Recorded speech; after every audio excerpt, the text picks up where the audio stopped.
Good morning. So, one of the great things about Yamhill County is that everybody wants to be involved.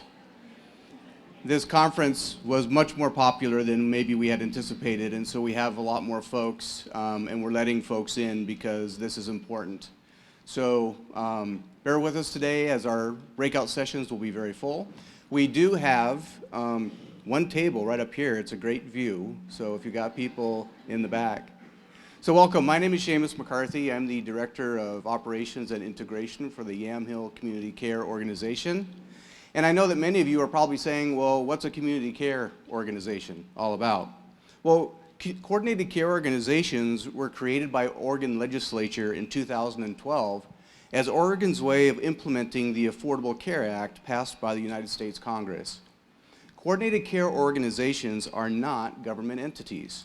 In essence, coordinated care organizations, or CCOs as we like to call them, are local organizations that contract with the state of Oregon to coordinate medical, dental, behavioral, and mental health services, as well as non-emergent medical transportation services for community members who are on the Oregon Health Plan.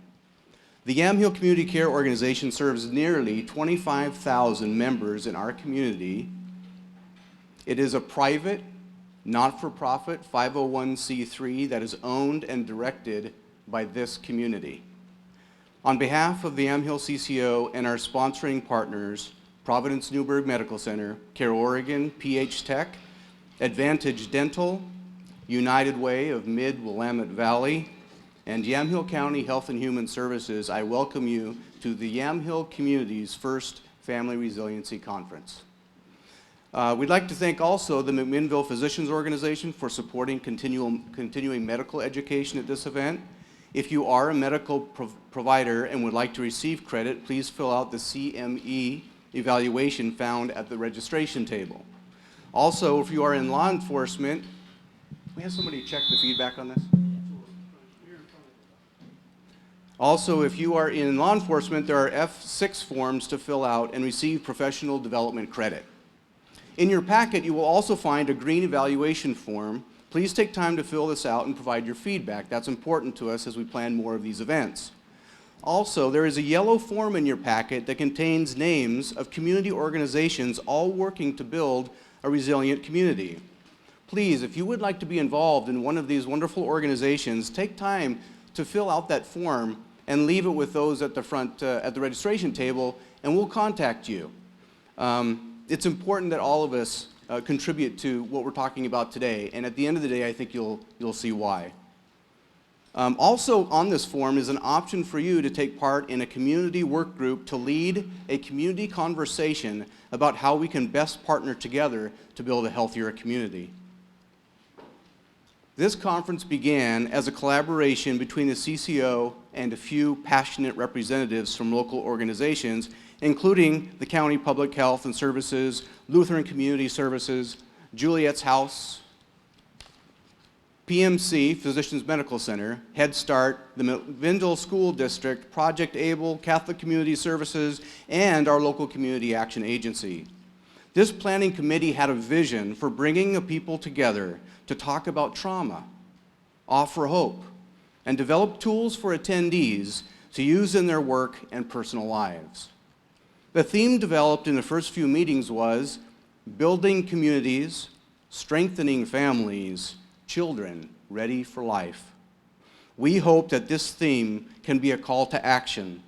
Together, we have the power to strengthen our community and reduce the impact trauma has on people's lives. So you might be asking, why are we talking about trauma today? Well, adverse childhood experiences are traumatic events that happen when someone is young and affects them through the rest of their lives. There's a huge body of evidence emerging supporting a link between childhood trauma and negative health outcomes. People who have experienced a lot of trauma are more likely to be depressed, to have chronic diseases, to be overweight, to contract a sexually transmitted disease, to visit the emergency department more often than the average person. They're more likely to smoke, to attempt suicide, to be a repeat victim of violence. The list goes on. This is sobering data, but it does not mean all people who have experienced trauma will have poor life outcomes. It's just a trend, it's not causal, and it's not a guarantee, and there are things we can do.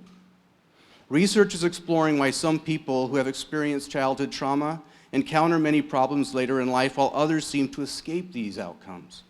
We're finding that not only can protective factors like family support programs and youth outreach prevention trauma, but having support, even after trauma, has been experienced, can lessen its negative effects. For people who might have developed chronic disease or started smoking later in life, preventing or recognizing and treating the previous trauma can build their resiliency and make for a healthier community. This kind of far upstream preventative care can be revolutionary for our community. The goal of this conference is to recognize the programs and services that are already reducing trauma and offering trauma-informed care within our county, and to find strategies and practical tools for providing even more resources for our community members, our children, and our families. We can all agree we want to protect our children, and by doing so, we will also strengthen our community for the future.